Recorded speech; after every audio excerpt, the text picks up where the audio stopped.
Галецкі дзіцячы сад, сярэдняя школа. Вучань 7 класа Клімянкоў Уладзімір. Уладзімір Дубоўка. Залатая асенняя раніца. Залатая асенняя раніца, хараством ты на свеце адна.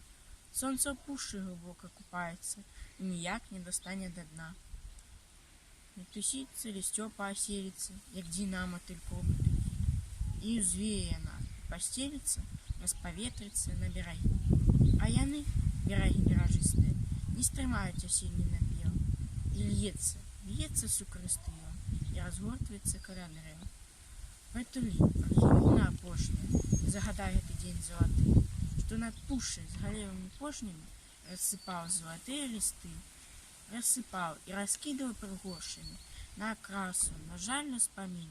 Развітальная хвіля найгоршая, яна можа сэрца спаліць. Не бядуй, не гаруй над цяжарамі, не несці, шчасця ў них не шукаць. За аборотам ігціць залагарамі, рамяніцца пярэстая гаць. Не бядуй, ты дарэмна заплакала. Я прыйду, я вярнуся ізноў, лёс для ўсіх не бывае аднолькавы, для тых засмучоных лістоў. Залатая асенняя раніца, хараством з пекнатою, бывай. Ужо сонца за пушчу хаваецца, крамзынам гарыць небакрай.